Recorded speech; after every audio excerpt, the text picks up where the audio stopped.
And we are live. Let's see. Hi there, YouTube. I'm Sean. I'm a returning citizen. I'm here at Wings for Life International in the office in Albuquerque, New Mexico. This is Wings Week in Review. This is our fourth show, so bear with us. Today I have the founder of Wings for Life to my right. To my left, I have a good friend who is also a returning citizen and ended up being a really good friend behind the walls, and he's been a great friend since we've been welcome back to the free world. Let me give you Ann Edenfield Sweet, our founder, director of Wings for Life. Well, we're just happy to be here today. We always love this, that Sean has started this Wings Week in Review. Every day around here feels like a week because there's so many exciting things going on. But I always just like to highlight the wonderful things that are going on, so you could start thinking about how you can get involved with us. So first of all, Monday night, it's Valentine's. And you're saying, oh, I'm out home all alone. I'm sad. I don't know about this. We have a program for you about love. And it's a very strange program about love. It's a story about a Holocaust survivor who was taken into a family, a Christian family, when he was 6 years old. And if they hadn't taken him in and risked their lives and their own children's lives, he would be dead along with the rest of his family. So talk about a story of love, ultimate love, and what this man has done now with his life. And so I'm thrilled he's joining us. He's really an interesting guy. He's got an incredible story, and we are going to learn all about it on Monday night at Wings for Life. You can go to our website, Wings Fly, but that spell it FLI. So wingsfly.org, and you can sign up. And I think at the bottom, the links, Sean, you've got underneath this video and any of our videos, all the links for all our websites and our Facebook and YouTube, and all the information about Wings is underneath there. Just click them on. They're clickable links. He's making it easy for you to join us. So please join us. Then we have 3 times a week. We call them our Wings LifeWise family workshops. Now, these are to be LifeWise. So many people are streetwise, but we want to teach you to be LifeWise. We've got experts that teach about housing. If you don't have housing, how do you get a TANF and SNAP and WIC? And what are these programs? And how do you qualify? And how can you get help from them? These are the experts. We've got programs about our developmental assets. And what are they? We know you don't want your loved ones going to prison. My first husband went to prison. That's why I started this. So it is not fun to have loved ones in prison. I did not want my boys to go to prison. That's why we do this. And I know you don't want anybody that you know in prison. So we teach you about that. How can you build these things called the 40 developmental assets that cut at-risk behaviors? That's one of those talks. And then we teach you guaranteed ways to get a job, and then you get that job, but maybe you're not making all that money that you used to make, out in the criminal world. How are you going to survive on the money that you make? And I teach that class because I'm an expert at how to stretch a dollar. That's the one thing I'm an expert at. So join us, LifeWise Family Workshops. You again go to that link. It's right here. Tuesday nights, Thursday afternoons, Saturday mornings. We're trying to make it convenient for people, and we have expert facilitators who lead that. So you listen to a video and then you ask your questions. They'll help you with resources. It's an incredible program. Okay, then we have our $10 a month times 12 months. We are in the process, and we have been going to Santa Fe, our state capital, talking to legislators, and we are very cautiously thinking that maybe in the future we are going to have our own home, a building. And we're trying to get 2,500 people to give us $10 a month. Now, if you're a Starbucks drinker, that's less than 2 cups a month. At $10 a month, if you did a $10 for 12 months, we got 2,500 people. That's $300,000 that would help us. We're hoping that we're going to get some money this year out of the legislature. We want to set up our Wings Works that Sean's going to be heading up and directing. And we've hired another wonderful man that at another time we'll have an interview with him that's going to help lead this program. It's called Wings Works. And we are going to find every which way that you could find a way to work and work with us, get training and get paid and go home and do the job that you want to do. So we want to do that. It'll be a community center building. Absolutely. Want to let them know some of the ideas we talked about for having for this. Oh, well. And maybe if they want to leave suggestions. Oh, please. Okay. Well, this is truly a miracle. So I'm looking to God for some answers for this one. We want it to be our Wings Work Training Center. We want it to perhaps be have a kitchen and do some kind of kitchen and cooking training. We would like it to be big enough. We're thinking big here. We're not thinking small, to house at least 150 people. So when we do our live Monday night programs, we could have our own staff fixing the meals for us in our own kitchen. Just think about that. And then also have a little cafe. So during the week, the people that are working at Wings Works, creating pottery, we're going to have a framing shop. So anything that we want to get framed, we want to be the cheapest framing shop in all of New Mexico. So everybody comes to us. Then we're going to be putting everything on our Wings Works website that our webmaster will be creating. Then our goal is to have the very creative people that are in prison, out of prison, whatever. But they're so creative, but they don't want to set up a website. They don't want to go sell every week at a flea market. We're going to be your distributor. We have a volunteer who is giving us her 35-year successful business. It is a ceramic kind of paper craft business that she has done as a wholesaler and has sold over 250 stores across the Southwest. Our goal is to sell in 2 million stores across the United States and around the world and on our website. But we're going to start, and we're going to have our own reps going out to various businesses and try to get our product made by our returning citizens and our creative people in our own Wings Works workplace and building, to be able to then teach them how to create this product, whatever their product is. They can make it up. They can use all of our free resources, go through a 4-month training program, and then go home and do it. And we will be the rep and distributing their product. And that's a paid training program. This will be a paid training program. We want to have computer banks so people can learn how to type. A lot of people can't type. If you come into our office, we have you play a typing game. Hey, come to Wings and play games. But we want you to play that typing game because we want you to become good. We've got one of our ladies that has started in January, 8 words a minute, and she's up to about 45, 46 words a minute, has learned Excel, yes, learned how to do Publisher. We want to offer those free training things in our computer labs. We want to offer other educational programs. We want to have perhaps a daycare center for the kids, because when people come in, if you're a volunteer out there, this is a place for volunteers to come.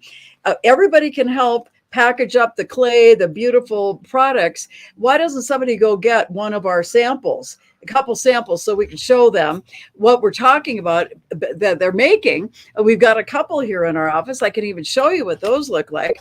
And so let's see, what other ideas? Oh, we're going to do our bike repair there. Yeah. So for bikes, so teaching the mechanics of bikes, but maybe other mechanical things. We're going to do a furniture refurbishing.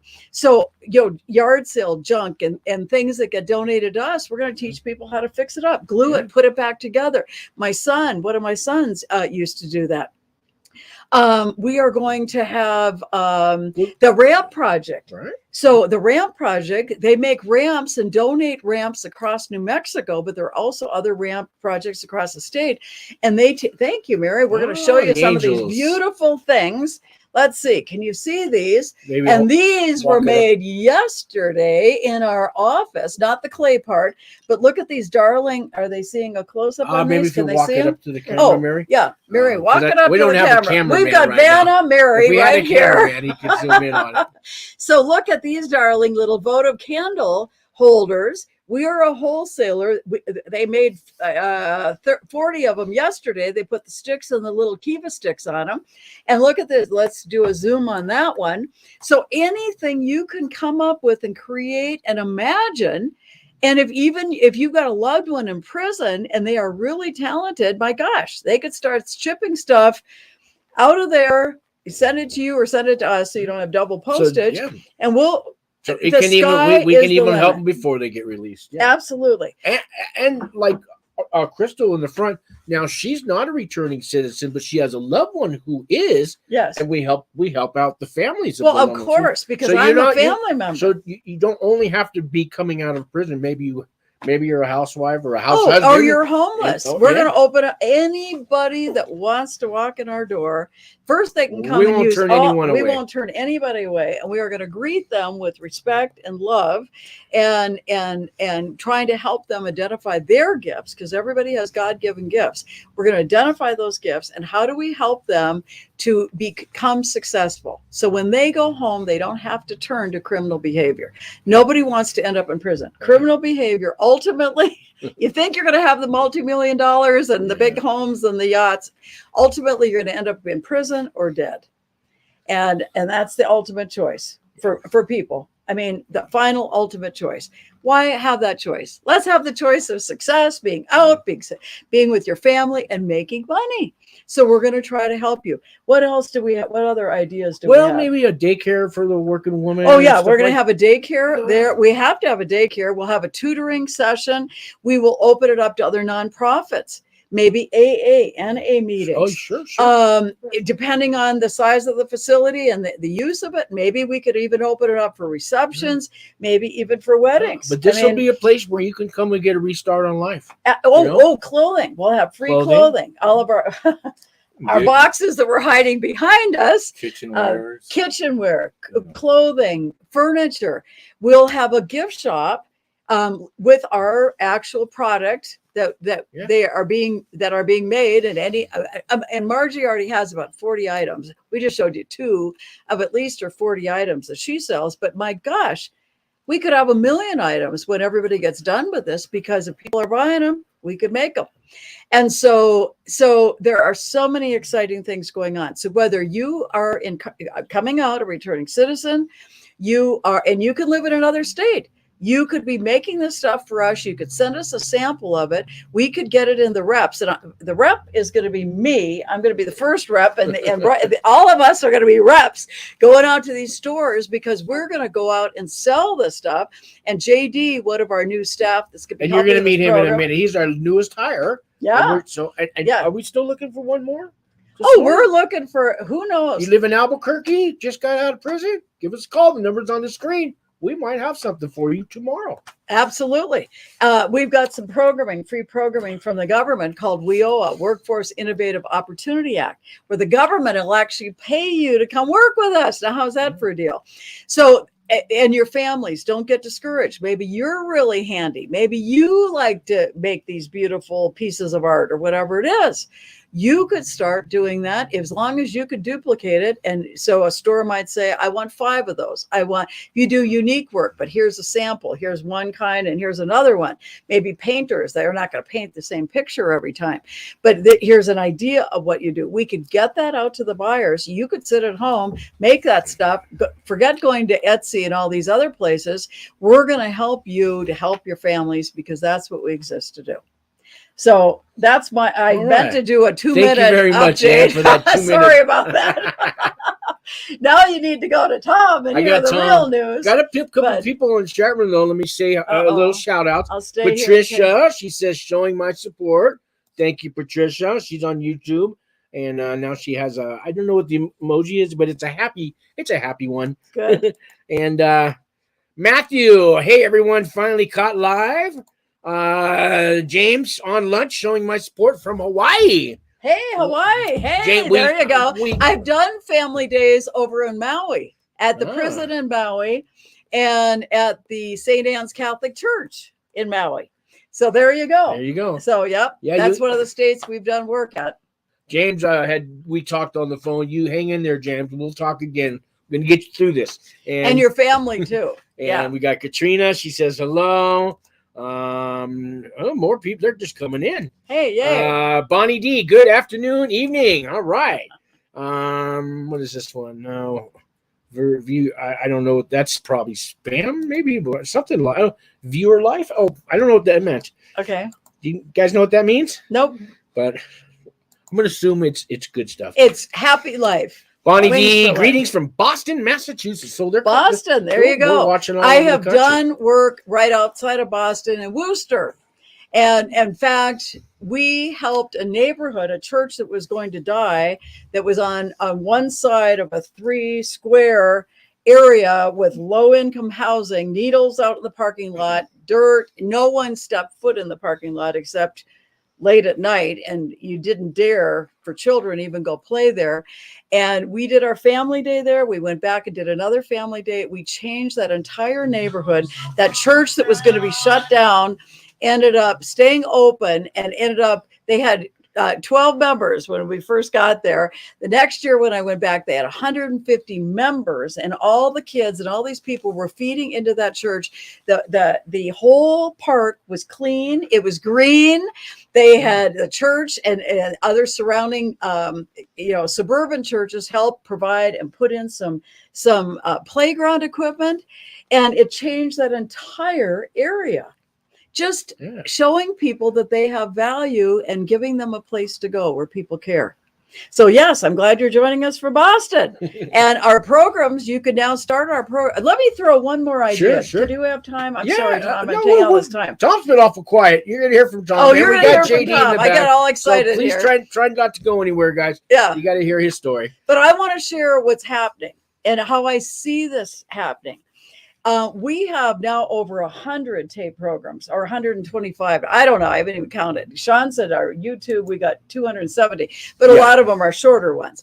But we've got at least 100 programs, and every week we're adding a new one. And so now here's what we're suggesting, and we're actually written a grant to the state of New Mexico. Take our programming. They're like 30-minute programs. Set up in a church, set it up in a community center, set it up somewhere where you could invite other people to come. Now, you've already got your programming.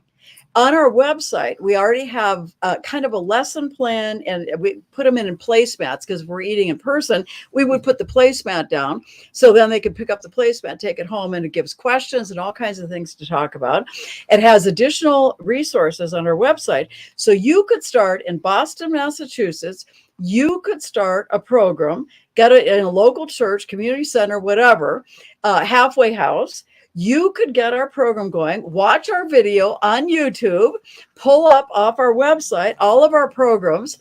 You've got a free program, and you could start helping your families, Hawaii, Boston, wherever else, and anywhere in the world. And we've got active programs going on right now in Liberia, West Africa, and they're using our programs. For heaven's sakes, you can use our programs anywhere in the world. Everything is free, and every week we're adding a new topic. And if you've got a topic you want us to address that you don't see, and Sean just today alphabetized all our YouTube things. He's doing a great job for us. So now you can find it. I want to look for jobs. I want to look for money. I want to look for parenting, alphabetical. You could find it. You could find all these things. You could create your own program. Free. My gosh, how can you beat this? So there you go. I'm planting that seed for all of you. So you don't have to just listen to us in Albuquerque. Hey, start your own program. We'll help you. She'll help you. And we've got all the registration forms. If you meet in person, we could send you all of that. Everything is free. Our goal is to help change our world, not just New Mexico or United States. I've been around this world, and nobody wants anybody in prison.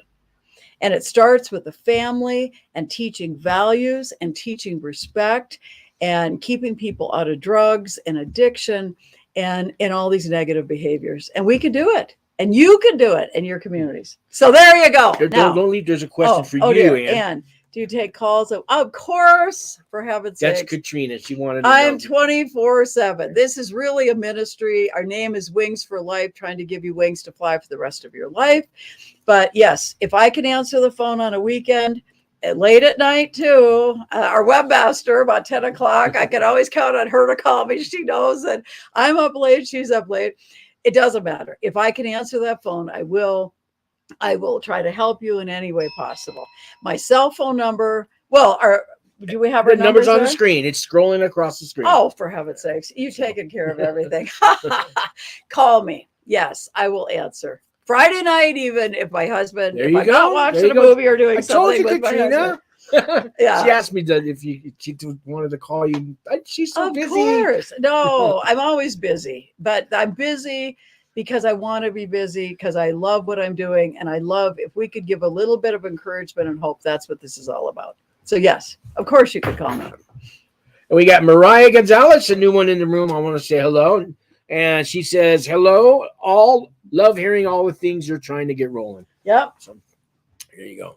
Yep. We're getting our wings out there flapping and flying. So now I'm going to go so you can hear from Tom. Tom. Okay. Thank you, everybody. And I got JD to bring over there too. Oh, yeah. So, but Tom's been so patient. Can you, anyways, you learn patience when you do time, guys. So Tom has become a really good friend of mine here in Albuquerque, but he was a good friend of mine when I was doing my few years that I had to do in a federal prison camp. And Tom, I just want to thank you. I'm sitting here because it's all your fault. But Tom, say hello, and I got some questions for you. But Tom's got a lot to talk to you guys about. You can see the enthusiasm of our leader, and she is what makes this program jump. And if you're sitting at home or if you're watching this program, you all know some family that's had the challenge of someone in their family being incarcerated. It's the loneliest place in the world for that.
Hello. Check. Are we on? Let us know if you guys can hear us now. Sorry about this. Okay. Take it step by step. No sound. So let's see here. You go back to the microphone. Audio. Hello. Check. Now it's working. I can see it. It's working now. Sorry about that, guys. My fault. Can't afford a cameraman or a sound man, so I went to move this thing and we're not going to use it. So Tom, I'm very sorry. Oh, no. We were just wrapping up talking about how if you're sitting at home, you all know somebody who's had the unfortunate experience of having someone they know, a family member, a friend, go down that road, made a mistake, ended up incarcerated. Happens to all sorts of people. It can happen to anyone. This program is the most dynamic program offered to family and particularly children to give you a refuge while you're waiting for your loved one to come home.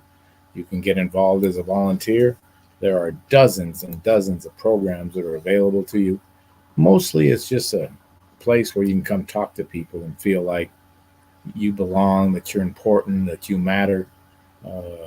Just feel like you make a difference, that your life is not on hold. You can continue to develop. You can continue to take care of your family. A lot of great people here. So if you know someone or if you have the heart to serve, please call or come down and see us. I want to talk about Sean. Sean is like the poster boy of success. I mean, Sean, you got out. You went back to your home base, San Francisco. San Francisco, yeah. And so you were in a halfway house. I was.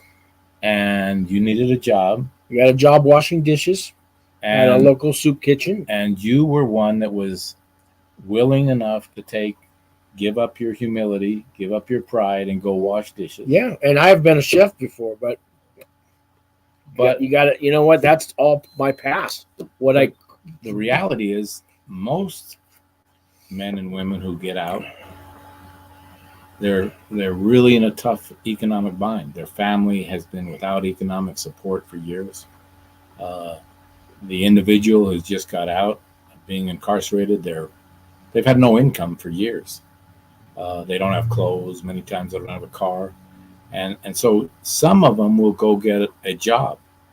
Like Sean, you got a job. And you moved up from that job to, what did you do next?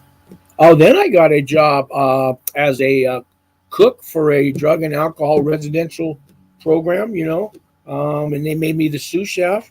And then the pandemic hit, guys, and we all know what happened next. But I still recovered from that. You recovered and you went and sold phones. Yeah, I did the free, signed people up, low-income people for the free phone. They used to call them Obama phones.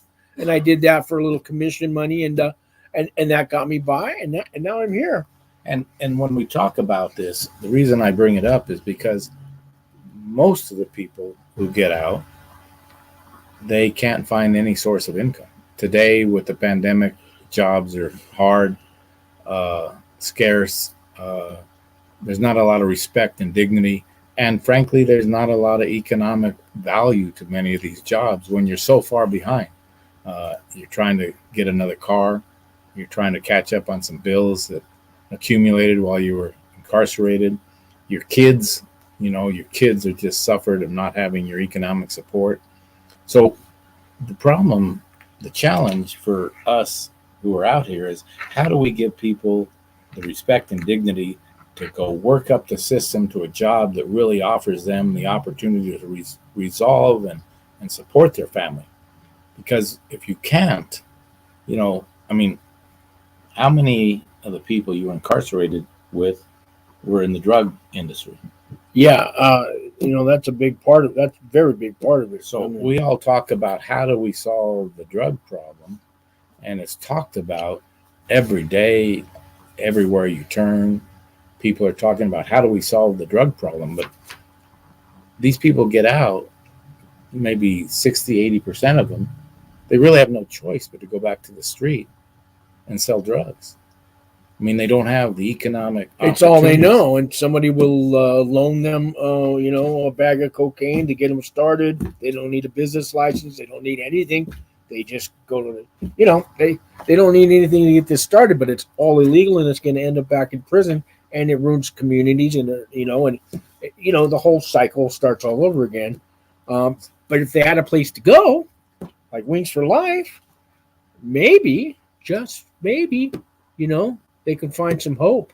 And I know a lot of guys I did time with that even live right here in Albuquerque, and one has sat at this table and talked to us, and he's had a tough time. Like, I made all this money selling drugs. Now I'm on probation, and I'm trying to do the right thing and live the straight and narrow, but I'm trying to adapt, and they want to pay me, $18 an hour. He goes, I could sneeze and make that before I went to prison.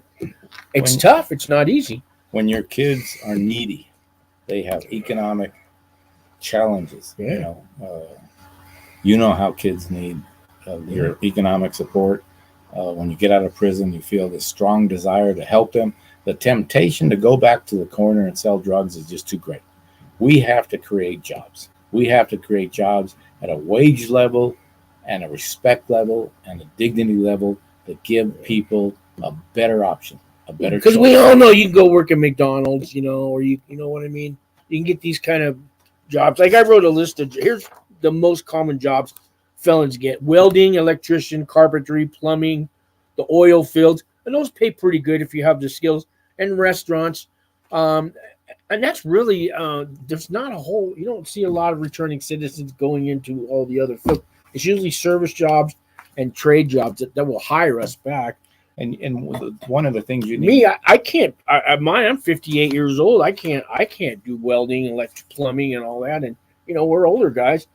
We need, when you come out of the system of incarceration, you are desperate for respect and dignity. The average age of a person returning from prison now is 44 years old. I looked it up today. 44 years old, not 22. 44. So we have a responsibility, and we want to solve this problem. We're not going to solve it by just pretending it's going to fix itself. It doesn't fix itself. It takes programs like this. It takes people like you to get involved. It takes employers who are willing to pay people a decent wage. We're seeing the average wages go up, the minimum wage going up. We're seeing the cost of living going up fast in this pandemic. The economic challenges are fierce. We need to give people returning to society, returning citizens, jobs at a wage rate that gives them some hope that over time they're going to be able to restore their family economics, their dignity, and their self-respect. If we don't achieve that, we give them almost no alternative but to go back to the streets. I got a little quote from the Department of Justice. I looked it up today. More than 650,000 ex-offenders are released from prison every year. It's about 10,000 people a week getting out of prison. And the studies show that 2/3 of them will likely be rearrested within 3 years of their release. The statistics are alarming. That's just, and I gotta say, unacceptable. As employers out there, as legislators out there, as lawyers and judges and business people and community members, I think the common wisdom is let the problem fix itself. But the numbers, the statistics, the metrics tell you that we're just training people to be better at marketing drugs. And there's some hypocrisy to it, because there's a lot of hypocrisy. Well, then you got Big Pharma marketing their drugs, and Well, who are these people marketing drugs to?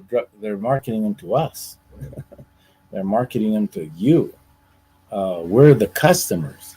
They may have done the time, and they may be the marketers of it, but the customers out there are immense, and so there's some hypocrisy there. And because of that, we really need to dig deep and find a way to restore a path for these people to bring economic recovery to their families, to restore their dignity and their self-respect, and to get a fresh start. And these people, I will tell you that the people who are working in these programs that are making this choice are better workers than probably a lot of the workers you have in the companies that you own or operate or manage. These people who have made the decision to restore their life. Show up every day. We have to. Exactly. And a lot of times we're on probation, and we have to, and we want to. But we show up and we put a hard day's work in, and we give you 100%. So don't be reluctant.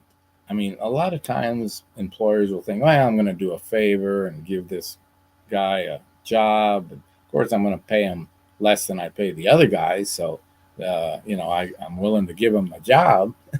But in reality, I think maybe some of these guys are better workers, and they may well be worth giving a higher hourly wage to. Well, we can't take anything you want to throw at us. We can take it on. We just been through prison.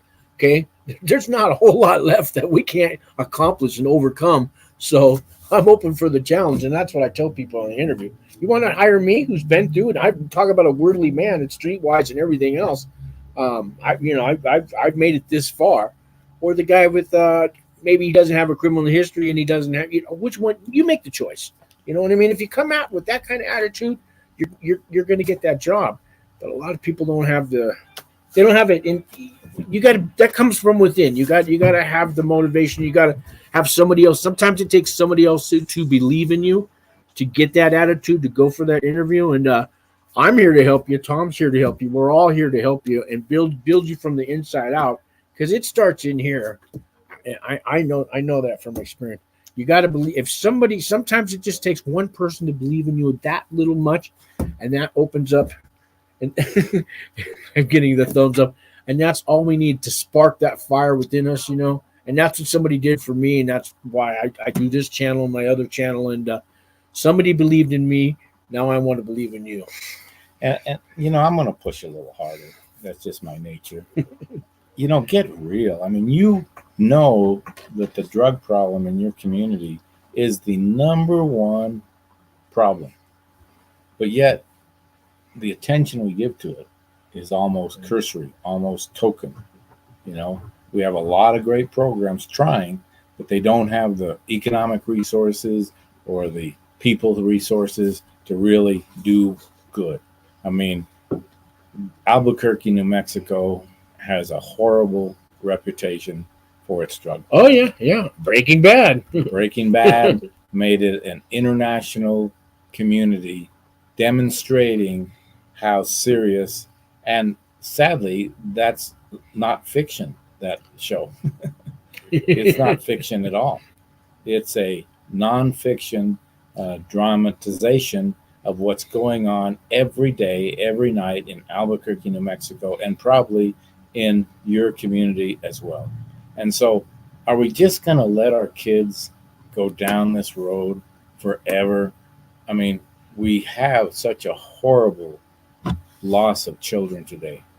The families. A lot of comments here, Tom. So I didn't mean to cut you off. Yeah, the families are just being devastated by the drug addiction of our young people. So, yeah, I could talk about this a long time. These are for you. I mean, Katrina says, "Hi, Tom. Nice to see you." Katrina, I wish I could see you and see you, your face, and say hi to you directly, but I appreciate you reaching out. And tell us where you're from. She's going, Sean, did you get my text today? Things are moving along now. I did get it. I was driving to work. I'm more than happy to. I'm glad they're moving along. Mariah Gonzalez can't hear you. Oh, yeah, let's get past all that. Still no. We got a big audience, Sean. Yeah, well, a little bit. No sound. Oh, you're back. Okay, here we go. Patricia says, Swan, who start the home confinement process? Swan? Sean. Maybe she means Sean. Who start the home confinement process? I called the regional office and they said that they automatically start the process. Do you know anything about that? Tom, you know more about home confinement because you were on home confinement. Well, it's hit and miss. I mean, the system is such that the halfway houses really want to keep you as long as they can because they're paid on a bed count. They're paid on a census every day of how many beds are full. So the halfway house isn't excited about you leaving. The probation office, they're overwhelmed. I mean, I think they are handling like 17,000 people in probation right now in New Mexico. It's just. I mean, and they're understaffed, and of course with COVID, they're not able to work a real productive week. So, home confinement probably is not benefiting a lot of people that are qualified for home confinement. I qualified for home confinement. I got 9 days, is all I got, and I was eligible for 6 months. So now I will tell you that. Whether you're incarcerated or in a halfway house or home confinement, they're all three miserable. And, getting your time over is the goal. So keep your eye on the ball. I want to end my confinement. I want freedom. I want the opportunity to start my life again. So whether it's incarceration, halfway house, or home confinement, it's still awful. Yes, you're back at home. You get a real meal. You get in your own bed. There's the obvious benefits to that, but the goal is, how do I finish my time and get back to starting my life? So keep your eye on that ball, because there's no way to even push the bar in terms of home confinement. And if you push too hard, they actually put you back down on the list. So it's a challenging situation. So I don't have a good answer. I'm sorry. Speaking of halfway house, home confinement, JD, you ready to come on over here? I got a gentleman here. He's a returning citizen. He's at the halfway house. Now we can't really talk about the halfway house because we got. But this is JD. He just got hired. Was it yesterday or today was the official day? Actually, Monday will be the official day. Monday officially. So we are hiring here at Wings for Life. I think Ann needs 2 more people. So give it the numbers on the screen. You want to know more about it. So JD, how's it feel to be out of prison? All feels great. I just got out a little over 2 weeks ago, and my mother was involved in Wings. My ex-employer also was a volunteer and gave donations for Wings as well. So, Wow. So I knew about them when I was incarcerated, and I did a little over 7 years in the federal prison and federal system. And so when I was in prison, I was just thinking about how was it going to be moving forward. And at some point, I felt that in order to be successful, I was going to have to do something on my own to generate my own income. And so coming out, I called Ann, was one of the first people I called. And man, the first time I talked to her, it was just the enthusiasm and the motivation she had. And She does. the belief in me really just, kickstarted that, because, when you're in prison and everything about you feels down, you know what I mean? You feel like you're a failure. You feel like, it's basically like it's kind of the end of the world. This is the way I felt anyways. And so getting out and having someone being able to believe in me like that and give me a fresh start, a clean slate, and just put that trust in me, man, it was just really a good feeling. And so she had this program called Wings Works, which I know you're starting, and she thought that I might have some assets and some talents that would be, beneficial to that program. And I was all for the program because, like I said, I need a way to start generating my own income and just get on my feet in that way. And so, man, the first thing I noticed about Ann is she makes things happen. So, she made a couple phone calls and brought me onto the program. So yeah, it was exciting. Yeah, welcome to the Wings family. Thank you. I appreciate it. So both of you guys, let me ask both of you guys about adjusting to life on the outside. Tom, I know you had some trouble in the beginning. How you guys, maybe you want to go first. How's just the adjustment for somebody coming out? It's been a few years now and you're finally off probation, but now you're adjusting to that, right? You don't adjust well. It's you never recover. I say this with all seriousness, that experience was the best thing that ever happened to me, because it changed me, and it changed me for the good. We all rock along in life with a lot of habits, some good, some bad, but we're we're disillusioned sometimes, or we're just not honest with ourselves about what we're really doing. And this experience gives you a chance to really wake yourself up and find the real you, find your real passions, what you really want to do with your life. It teaches you how important your spiritual life is, number one, how important your health is. Most importantly, or as importantly as your spiritual, maybe, is your family and your friends. You learn who your friends are, as they say, and your family becomes so much more precious to you. So, how do you adjust? I think I adjusted well. I don't go a day without remembering. I try to move forward, but you live with it forever. Your family lives with it forever. You have big challenges restoring your family. A lot of families don't survive this process. The emotional trauma is tough on the kids, on the spouse, and the family. And so you have a lot of restorative work to do with your family. It's just a work in progress. I don't think you ever get fully adjusted ever again, but I think that edge is an advantage. And you? How you adjusted?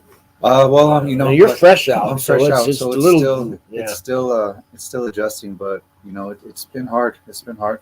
You know, going from what I had a career. You know, nice vehicle. You know, I have a young daughter and stuff, and just being away from her. You know, I lost 2 grandparents when I was in prison, and you know, so coming out and just reintegrating back into society. But I feel like I always have that chip on my shoulder, and you know, like a sign basically on me, and so it's been hard, you know. But You don't have to feel like that when you come here. yeah, that's people like Ann and the Wings programs really make me feel accepted, loved, part of the family, and just really want success for me, which is something that is really refreshing.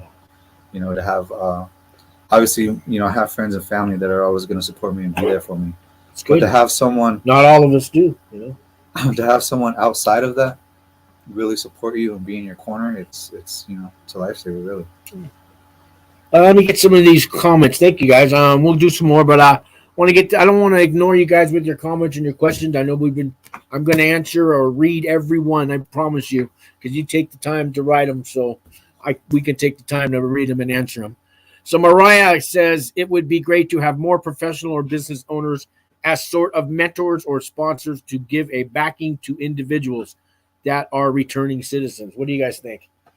Well, I think it would be great. that'd be a great program to recruit professional business owners who want to be mentors. I think that's a great idea, Mariah. I think we need to talk about that and brainstorm that a little bit. But Yeah. I hadn't thought about that. But you could create sort of a, you know, model off the Big Brother, Sure.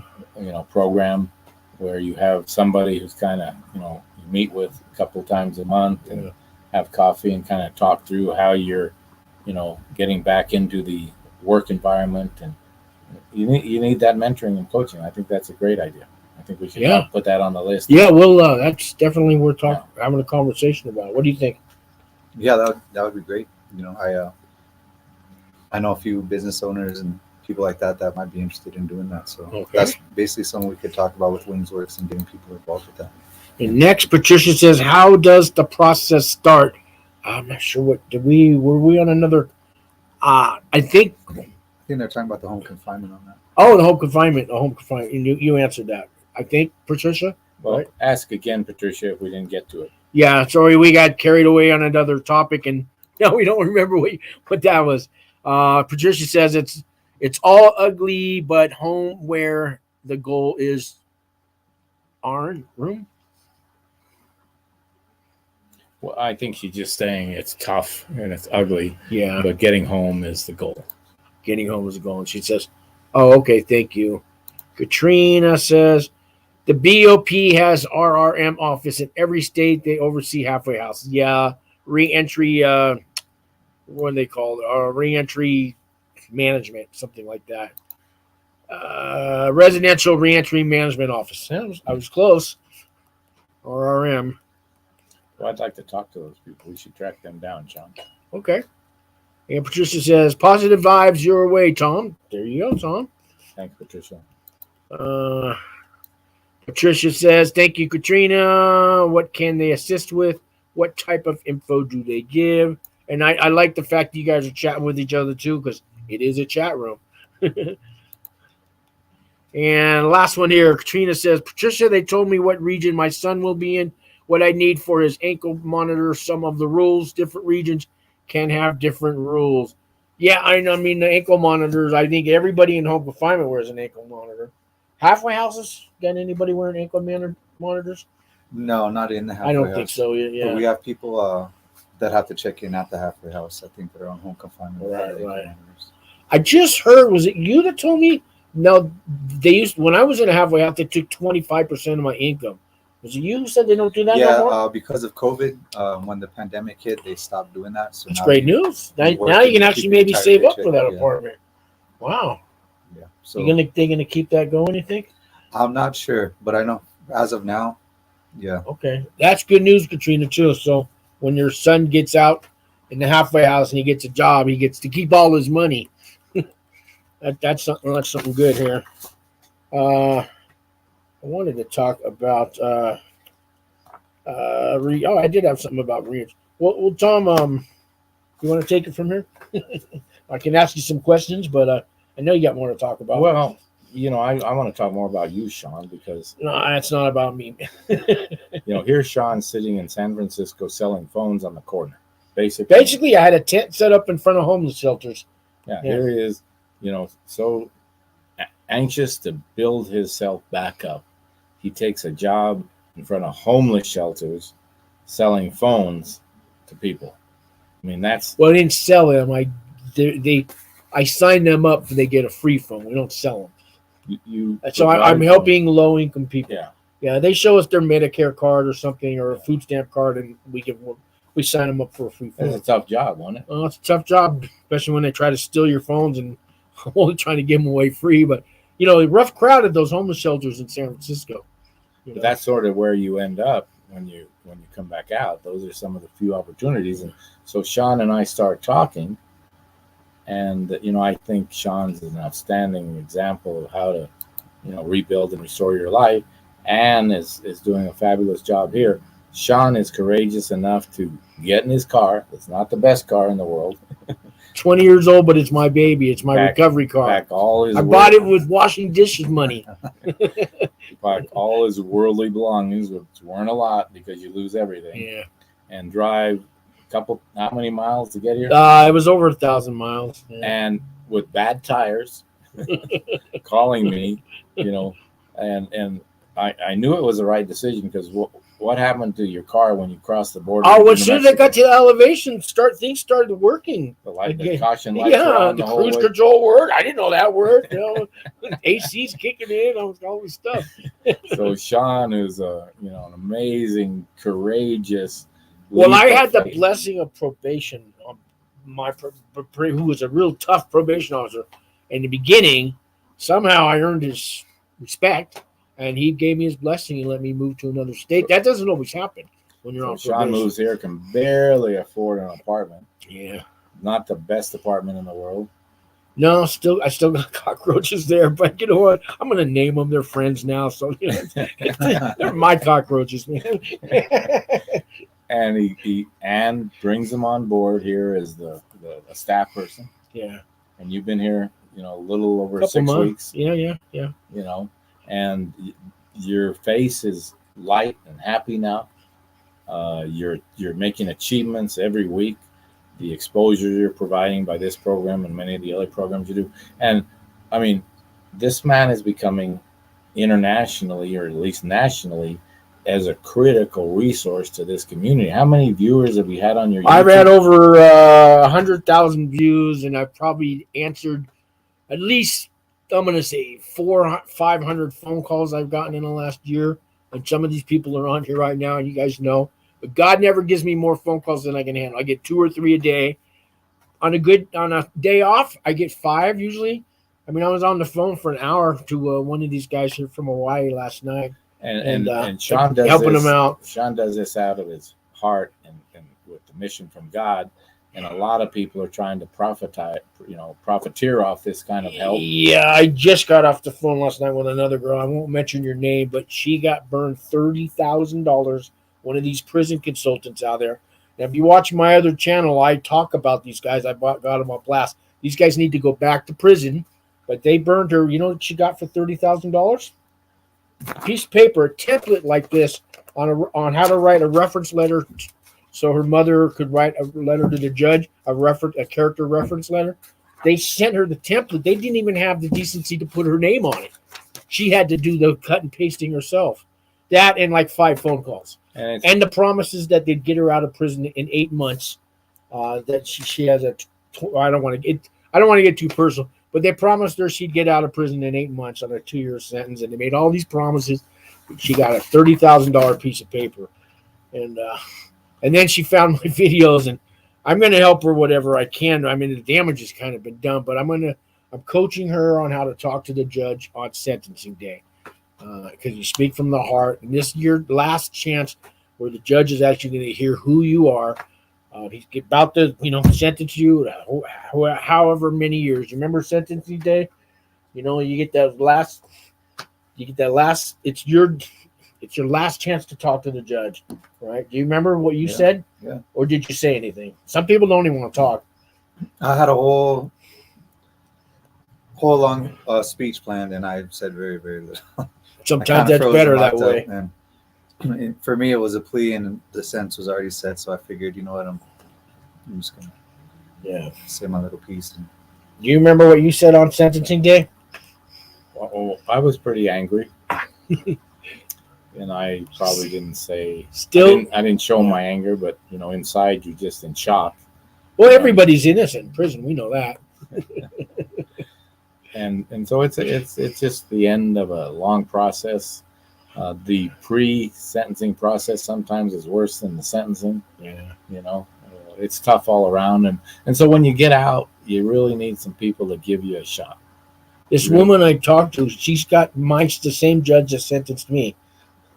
So, and I told her, they said that she was a hard-nosed judge, but I think she's fair. But I had a speech to give to the judge, and I ripped it up in front of the judge, not to be dramatic, but I said, Your Honor, I'm not going to use this. And I threw it, and I just spoke. Well, I don't remember every word that came out, but she gave me 8 months less than I thought I was going to get. So, Worked. Yeah. Well, I just want to finish off the Yeah. program here, congratulating you, Sean, on a great beginning to a pretty impressive demonstration of helping people, reacclimate themselves to their new life. And you do it out of love and heart, and you've had a big impact over 100,000 people. It gives me a reason to wake up now in the morning. It gives me purpose. I thought I was all washed up. I has been nothing, no future for me when I got out of prison. And when people call me every day, I almost want to cry.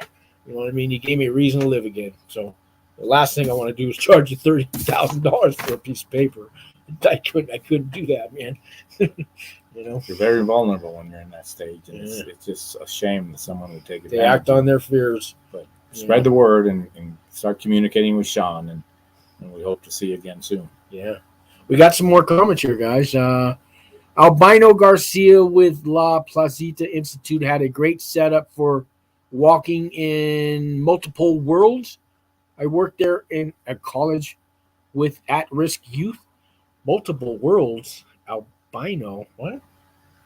Well, maybe she's using text talk. Albino is his first name, Albino okay. Garcia.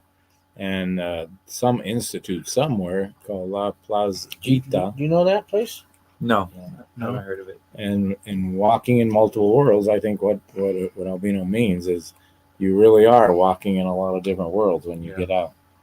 Oh, see, I'm a sci-fi fit, so I went to Star Trek with that. Okay, but okay, I get it now, Mariah. Okay, Patricia says, like Tom said, I don't want to bug them and push my husband down. Thank you for the advice. All right,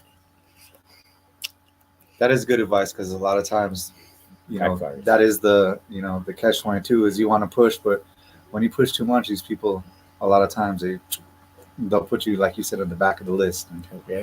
And so, it's a fine line. But I would say don't stop advocating for what you want to get. But, it is a fine line. So just be careful not to push too hard. Right. All right. We got more. Thank you guys for your comments and your questions. Thank you very much. Thank you for lasting this long. It's been an hour. You're still on. Patricia says, oh, yes. I called his Lompoc region, and they told me he has First Step CARES Act that's getting applied, but he'd have to talk to his unit team to see if they're submitting his paperwork for home seat. So I don't know if a lot of you guys kind of know what that is, but I know what she's talking about. First Step Act, CARES Act, these are all ways to get out of, reduce your prison sentence. And some people promise you the world for a price. And if it sounds too good to be true, it is, especially in the prison world. Watch out for the profiteers. And if you're talking to someone who's been to prison with felonies and it sounds too good to be true, hello. I know when they passed the First Step Act, I think it was in 2020 or early 2021 or 2020. I think maybe September. First Step Act was 2018. 2000. Oh, yeah. Yeah. Okay, so the CARES Act was, I think, the one you're talking when about. they passed the First Step Act, I remember the next day on the yard, people were like, yes, we're going home. And they've just barely started to implement little pieces of it now. Right. So- Yeah. 3 years later, only because they lost a lawsuit and the government's and the BOP's in a lot of trouble now. Right. But I know I remember it took them 3 years just to make them do what they were supposed to. Yeah. I mean, yeah. All right. Katrina says Detroit halfway houses require ankle monitor for everyone. Well, that's Detroit, though, you know. Probably the south side of Chicago, too. Probably could think of a few more cities, but yeah. I think I'd want to have an ankle monitor in Detroit so they could find my body.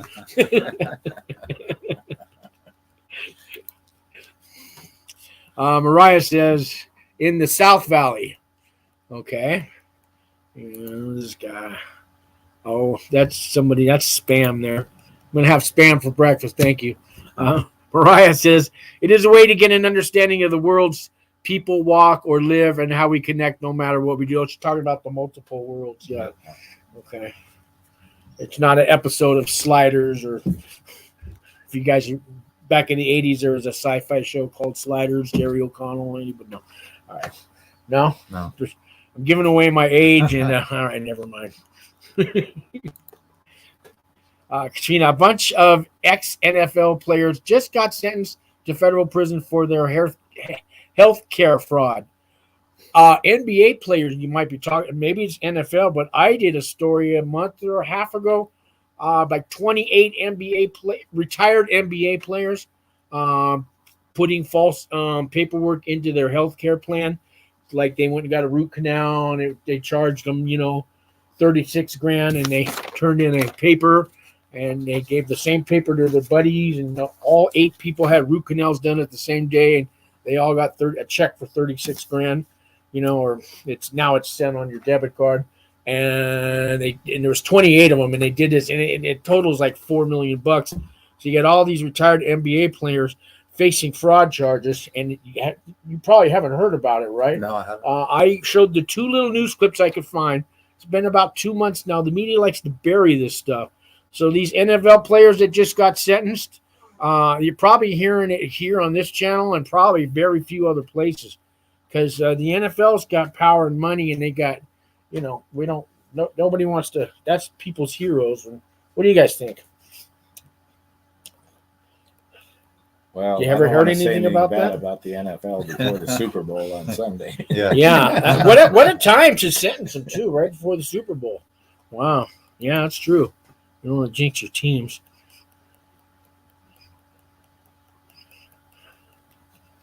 Oh, she says, not funny. I'm scared enough for my son. Oh, she's talking about the Detroit. Yeah. Well, sorry. Your son will be fine. Yeah, your son will be fine. Let's see. I think we're there. We're there, man. It's been over an hour. Any last comments, guys? How about advice for people returning from prison? You guys got some last words for the world? I would just say keep your head up, and no matter how bad you feel about yourself or how bad you think it's going to be, there's always people like Ann, like Sean, like Tom that are willing to help you out, have your back, and lift you up. So, just stay positive. Don't ever feel like it's the end, because it's not. Whatever happened in your past, what you did in your past, is not going to define you moving forward. So, well, you're going to reach down and find your best self. You're going to have more determination to rebuild your life, restore your family, find your walk with the Lord. A lot of good things come out of this. Look for the good things. Zephiel, I guess you just joined us, but thank you for the $1.99 super sticker. It's been around for that. Thank you, Zephiel. That's what a super sticker is. But we were just ending the show, Zephiel. If you got another question or something you want to ask, we'll give you 2 minutes, right, or a minute for $1.90. It's not the monetary value. It's just the recognition. Yeah. Katrina says, I sent you the post from Department of Justice in the text. Yeah, Katrina, I know you said the NBA, the NFL, but the NBA also, there's 28 members of them that also did healthcare fraud. So maybe they told their buddies at the NFL, and now they're all going down. But originally the story I did was the NBA, and you're saying the NFL. So I got you. I got it, Katrina.